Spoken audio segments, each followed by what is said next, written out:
Man disappears after winning the lottery. 3 years later, police uncover a clue.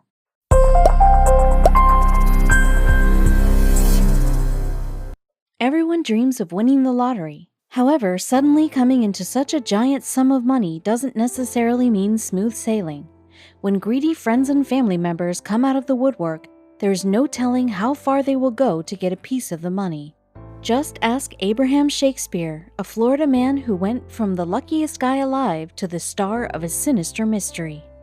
In 2006, Abraham Shakespeare won the $30 million lottery jackpot.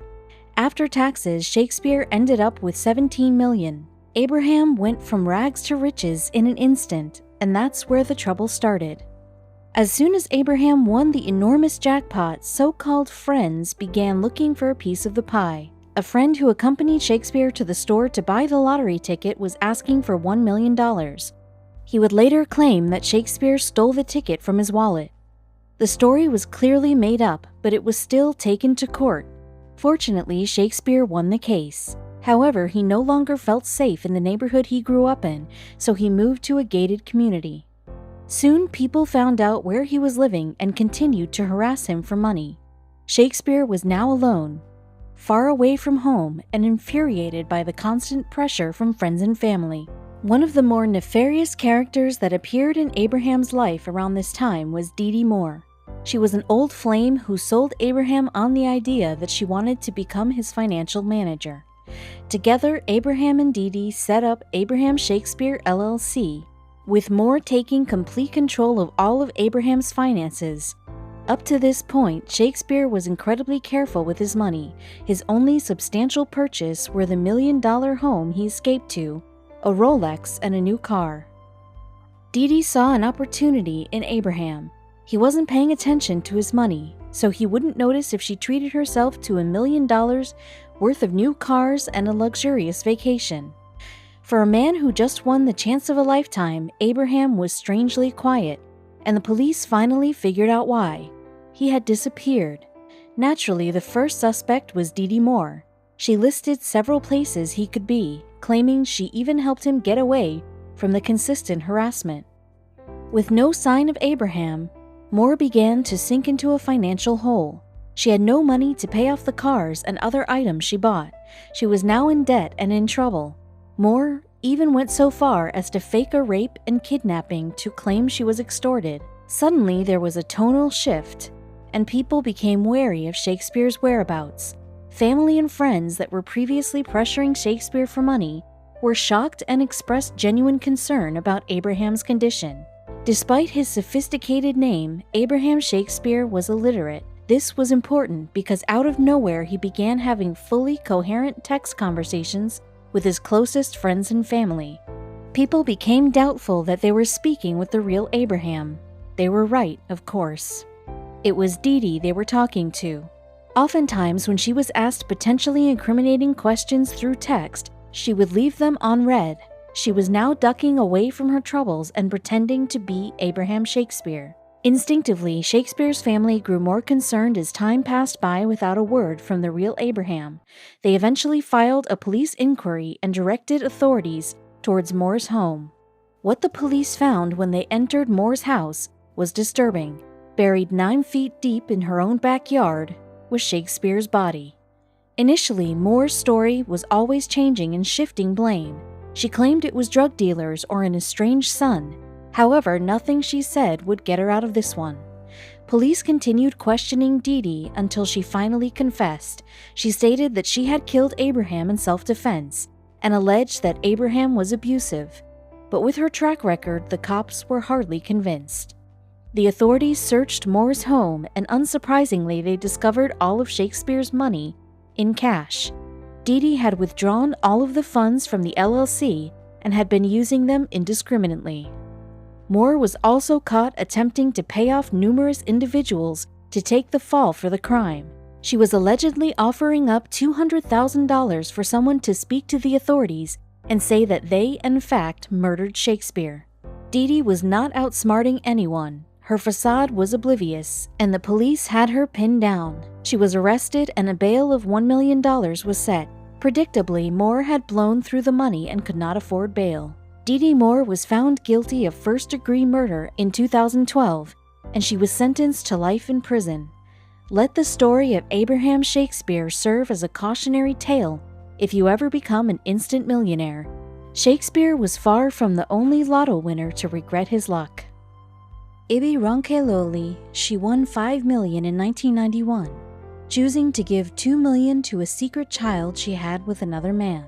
Unbeknownst to her husband, when he found out, he poisoned her. Evelyn Adams.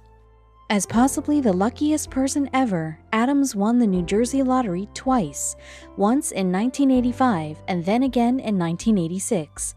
Her total winnings of $5.4 million were totally depleted within a few years, eaten up by gambling in Atlantic City. Americo Lopez. He won the lottery after he and his co-workers went in on tickets together.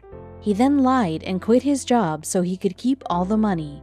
Once they found out, they took him to court and he had to pay up.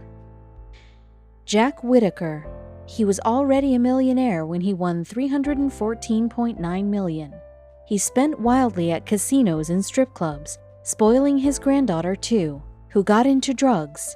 She died in an apparent homicide not long after. He stated that life was easier before. Lou Eisenberg. After winning $5 million in 1981, he bought a condo in Florida and tons of vacations. His last check was cashed in 2001, and he now lives in a mobile home on Social Security. At age 81, he says he lived for the day. Lisa Arcand. Compared to other winnings, $1 million isn't all that much. No one told Arcand this, and she bought a house and went on vacation before opening a restaurant. After her restaurant failed, she was broke, saying, "It's been very depressing." Willie Hurt. Based on any metric, it would seem that winning the lottery ruined his life. Only 3 years after he won $3 million from the Michigan lottery, he was broke, divorced, and charged with attempted murder. Suzanne Mullins. Many winners have fallen victim to companies that advance lottery winners their cash so they don't have to wait out the payments. Mullins is one of those. After winning $4.3 million, she ended up owing over $100,000 to one of those lenders. Michael Carroll. This Brit won the $14 million prize at the age of 19, is now earning $300 a week at a factory job. After 10 years, he had spent up his money, mostly on drugs, reportedly snorting cocaine through a solid gold pen. Uruj Khan.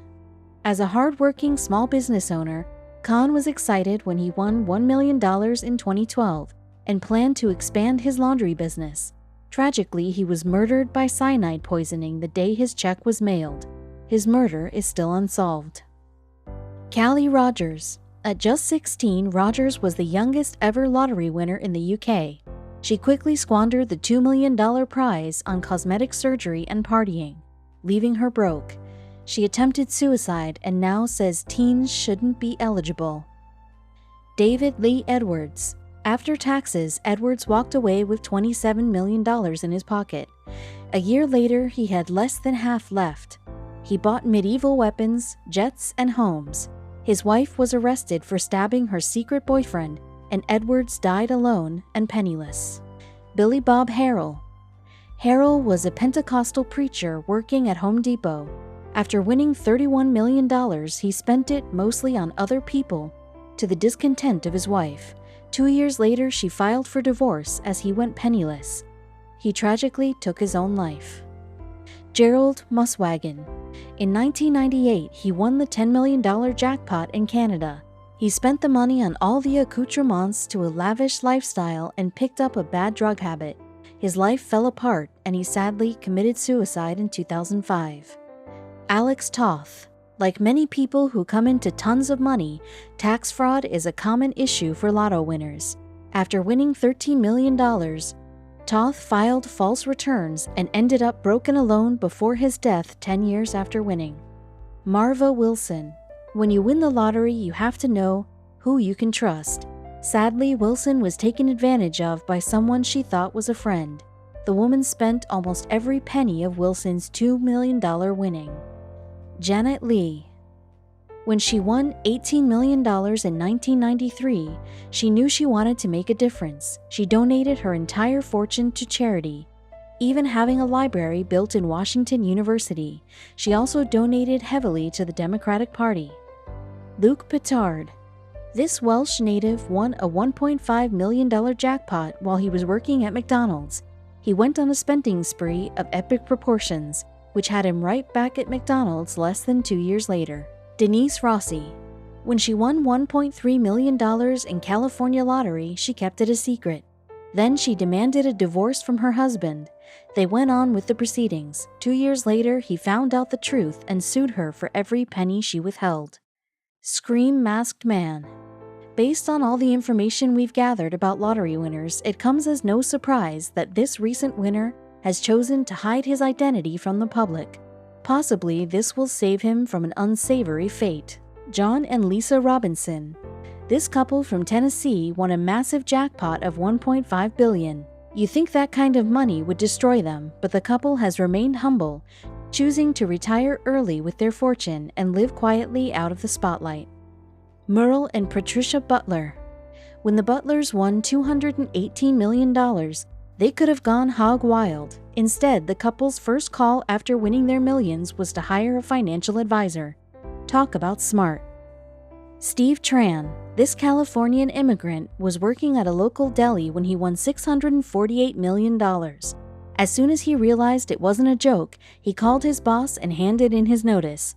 Now he still works at a deli, but this time it's one he owns. Gloria McKenzie. This grandmother was 84 years old when she won a $590 million jackpot. She wouldn't have won it all if the woman in line ahead of her hadn't allowed her to go first, because Mackenzie seemed ill. Talk about lucky. Cindy and Mark Hill. When this couple hit the jackpot, they were over the moon. They won $293.8 million. And as soon as their 6-year-old heard about it, she knew the time was finally right. She asked for and received a pony. Superstorm Sandy winners. After Superstorm Sandy destroyed their homes, these 16 friends banded together to buy a lottery ticket. They wound up winning more than $86 million to divide between them.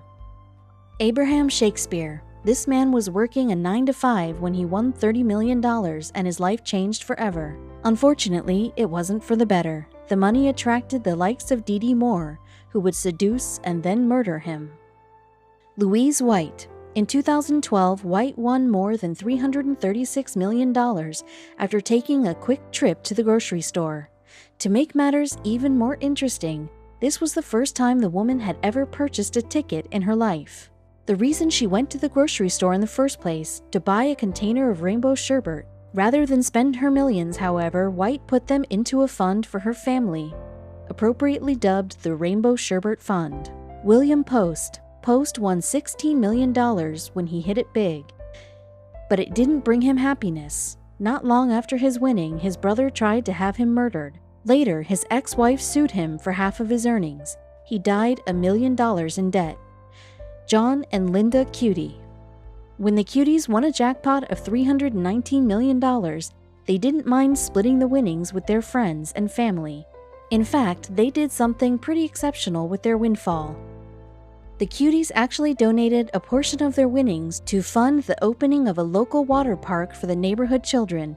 What a selfless way to give back to the community.